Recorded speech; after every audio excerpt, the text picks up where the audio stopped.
así que te agradezco de verdad que también hayas querido pasar por aquí.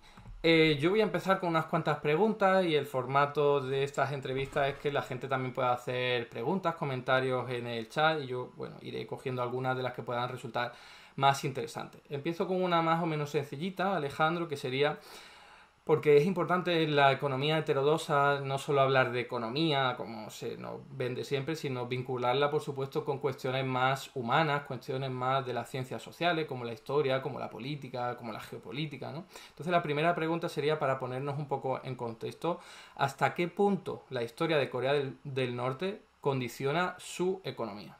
Absoluta. Para empezar, porque un país estando sometido continuamente a la invasión de los diferentes imperios, del imperio japonés, del imperio mongol, del imperio chino, o sea, un país que ha estado siempre muy pequeño, pero entre grandes potencias y grandes ejércitos, pues ha motivado que se conozca, de hecho, a Corea como el reino ermitaño, ¿no? Además de que es el país de las mañanas serenas, que sería su nombre más tradicional, se conoce como el reino ermitaño porque ya desde las épocas feudales, las épocas de los diferentes reinos, estaba cerrado el exterior precisamente para protegerse de las invasiones y del robo de sus riquezas. Así que tiene esa característica muy importante a nivel cultural, a nivel social, y posteriormente, pues con la guerra contra los Estados Unidos de América, la guerra de Corea, hasta el año 53, que motiva, digamos, el inicio de la nueva era de lo que sería la República Popular Democrática de Corea y la reconstrucción total de la nación, pues viene determinada por la influencia del socialismo, del comunismo, por las guerrillas lideradas por el presidente Kim Il-sung, que es el primer presidente de la nación y el que libera al país primero del imperio japonés y luego acaba con el ejército estadounidense que había ocupado toda la península. Así que la motiva totalmente, o sea, todo lo que gira en Corea en torno a sus características tan peculiares, bien determinadas por siglos, básicamente, de intentar sobrevivir frente al imperialismo exterior. La pregunta a lo mejor a mucha gente le parece una tontería, pero no lo es, no es una pregunta baladí porque muchas personas se ponen a cuestionar o a analizar, a criticar la economía de Corea del Norte sin ni siquiera saber un poco de dónde viene, ¿no? Cuál ha sido su transcurso por la historia. Por eso te hacía esa pregunta y gracias por la brevedad, aunque me imagino que no puedas contar muchas cosas al respecto. Otra pregunta necesaria que te tengo que hacer es ¿por qué hay tantas diferencias económicas entre Corea del Norte y Corea del Sur? Bueno, son dos sistemas totalmente diferentes. Corea del Sur era y es una colonia militar de los Estados Unidos, precisamente desde el final de la Segunda Guerra Mundial. El propio control del ejército surcoreano está en manos del ejército estadounidense. La guerra de Corea sigue vigente, no se ha firmado un tratado de paz definitivo que acabe con esta guerra que hemos hablado, que determina los años de la modernidad, ¿no? Del país y la situación actual. Así que hasta que no se firme un tratado de paz definitivo con los Estados Unidos, oficialmente la República Popular Democrática de Corea y los Estados Unidos están en guerra. Se firmó únicamente un armisticio, que es básicamente una tregua. Y es muy importante saber esto porque la guerra es entre Estados Unidos y Corea del Norte, no entre Corea del Norte y Corea del Sur, porque Corea del Sur no tenía autoridad ni la tiene para firmar un tratado de paz, ya que era una colonia militar cuando se iniciaron las agresiones por parte de Estados Unidos y de hecho el armisticio, la tregua, está firmada por los propios Estados Unidos, no por Corea del Sur. Corea del Sur está limitada totalmente a lo que se ordene desde Washington. En ese sentido, pues eso ha marcado y marca todavía hoy el por qué, ¿no? Mucha gente se pregunta por qué Corea está encerrado, por qué Corea es tan desconocida, ¿no? Todo tipo de invenciones en la prensa, en la que la mayoría de noticias son totalmente falsas y vienen muy marcadas porque, claro, la hegemonía de Estados Unidos en el control de los medios de comunicación y en el control de sus satélites, como pudiera ser España, pues es total y absoluto. Lo estamos viendo ahora mismo, por ejemplo, con Donald Trump y las órdenes que está dando a Europa, a España, a quien sea necesario, y tiene que seguirlas. Entonces, Corea del Norte desarrolla un sistema socialista. El sistema socialista está basado en que los medios de producción, las empresas, pertenecen a todo el país. Digamos, cada ciudadano es accionista en todas las empresas que tiene el país. En un sistema socialista no hay un mercado de valores, no hay un stock market. En un mercado socialista los medios de producción pertenecen a la nación los administra el Estado, pero toda la ganancia de cualquier empresa se reinvierte en la población. No queda en manos intermediarias, que es lo que sería la economía de mercado, un sistema capitalista, como pudiera ser en España. Entonces, todo eso crea otro mundo, un mundo impensable si uno no ha estudiado un poco y no sabe cómo se regula ese tipo de mercado. Pero para entenderlo fácilmente, podríamos hablar de algo parecido a una cooperativa, ¿de acuerdo? Una cooperativa, pero de millones de personas, en las que todos los ciudadanos serían cooperativistas y trabajan por el bien común y los beneficios se reparten por el bien común, no sin intermediación, sin especulación. Diferencia entre un socialismo, un libre mercado, un capitalismo o liberalismo aplicado a la economía, como queramos llamarlo, ¿no? Pero es un sistema diferente que intentaron implementar muchos países, como sabemos, es conocida la Unión de Repúblicas Socialistas Soviéticas, los países del Este, cada uno tuvieron diferentes modelos, Albania también tuvo su modelo, Cuba, Vietnam, Laos, etcétera, pero bueno, la práctica totalidad de ellos, si no cambiaron, se quedaron con la parte política del socialismo, pero cambiaron económicamente, como es el caso de China, tiene un partido comunista chino, pero su economía es el 80% de las empresas chinas son privadas, o sea, tiene poco de socialista real a nivel económico, ¿no? La clave fundamental, pues volvemos a lo mismo, es la economía, la diferencia entre un capitalismo y un socialismo. ¿Quién tiene el control de los medios de producción y cómo se distribuye la riqueza entre los ciudadanos? En Corea nosotros creemos en esa idea común, en la idea de que todos tenemos el control de las empresas de la nación y repartimos los beneficios de forma equitativa. Vale, aquí hay una pregunta de Mr. Ipupa que dice, pero entonces, ¿quién decide qué es el bien común? Yo entiendo que se refiere un poco a cómo se redistribuye, ¿no? La renta, la riqueza generada, la producción. En una cooperativa, pues parece que hay mecanismos, ¿no? Hay mecanismos, ¿no? Más o menos democráticos o consensuados. ¿Cómo sería el caso en Corea? Claro, pues lo mismo, tenemos asambleas. La decisión es por mayoría democrática. En cada empresa, que en este caso son empresas estatales, hay una organización, una asamblea, que esa asamblea es elegida por los propios trabajadores y que decide cuál va a ser el rumbo de esa empresa, pero obviamente no de forma descoordinada. Tienes que coordinarte con los diferentes ministerios. Si es una granja cooperativa, tiene que saber cuántas toneladas de arroz hay que producir para alimentar a toda la población. Entonces recibe unas instrucciones, recibe unos datos centralizados y según esos datos centralizados se vota por mayoría democrática el rumbo que va a tener esa empresa. Obviamente la empresa tiene sus técnicos, tiene su director, pero es muy diferente a una empresa capitalista. Una empresa capitalista, el jefe es un dios que te puede echar cuando quiera, te da tu finiquito o no te lo da. En Corea no funciona de esa forma. Como digo, es por elección mayoritaria de esa asamblea, ¿no? Por decisión consensuada de los representantes de los trabajadores. Y esos son los que deciden, pues en este caso, cuál será el rumbo de una compañía específica, estatal. Luego, a nivel macroeconómico, a nivel nacional general, obviamente hay departamentos que son los que ajustan los precios. Según el Estado tiene una mayor producción o puede exportar más producto, puede reducir los precios en los productos de consumo, por ejemplo. La clave está en que no tenemos también una característica importante, es que no hay impuestos. O sea, Corea del Norte es paraíso fiscal. Los ciudadanos pagan 0% en todas, desde la contribución salarial, desde su salario que tengan, hasta cualquier tipo de transacción a nivel bancario también tiene un 0% de impuestos. Dicen los ciudadanos, ¿no? Pero entiendo que otro tipo de actividades tendrán algún tipo de tributación, ¿no?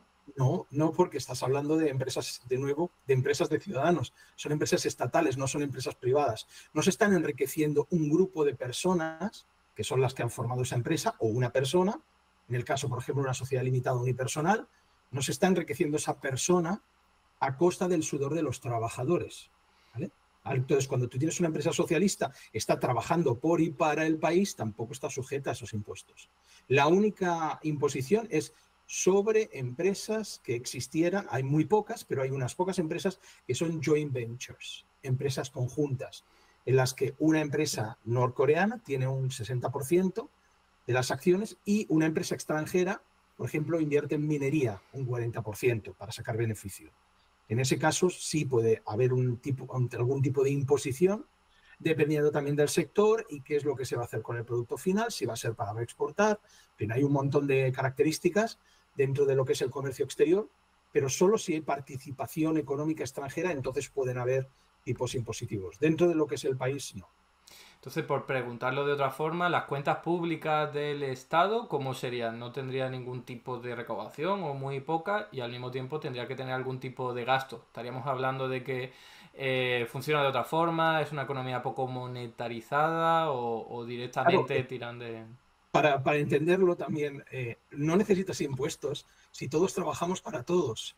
Nosotros, por ejemplo, la vivienda en Corea es gratuita, no tenemos alquileres ni hipotecas, te la entrega el Estado gratuitamente, no hay nadie viviendo en la calle. ¿Eso cómo es posible?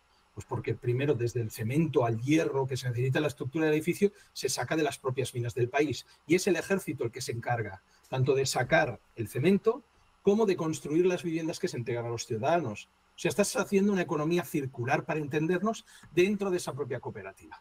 ¿De acuerdo? Si tú eres un doctor y tú me das a mi servicio, tenemos medicina pública y gratuita, no hay medicina privada. Pues tú me estás ayudando, ¿verdad? Yo soy un ciudadano, yo recibo tu servicio gratuitamente. Yo soy un campesino, yo cultivo tomates y patatas de las que tú te beneficias. Entonces es ese tipo de colaboración la que no hace necesaria una imposición, unos impuestos, porque es que o sea, todo lo que se produce repercute en el propio pueblo, pero es que además tenemos exportaciones, no muchas, debido a las sanciones, pero lo que sobra y se exporta al exterior, con eso ganamos dólares y euros, que son también reinvertidos para el bienestar social, como pueda ser pues, importar maquinaria para esa propia minería de la que hemos hablado. ¿Vale? Aunque muchas transacciones sean no monetizadas, no expresadas en unidades monetarias, alguna unidad de cuenta tiene que haber. Por ejemplo, ¿cómo se le paga si no a los empleados públicos que trabajan para el bien Claro, común? tenemos un won, el won norcoreano, que es KPW, es un won, pero el won norcoreano es una moneda interna, obviamente no tiene referencia. No puedes cambiarla por dólares, ni al revés.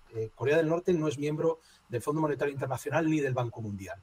Con eso te puedes hacer una idea de que además, siendo el país más sancionado del mundo, pues hay una moneda, obviamente hay unos billetes, tú recibes un salario, pero claro, ese salario es parcial, porque tú tienes un sistema que se llama sistema de distribución pública, que es el que te asegura todos los bienes básicos.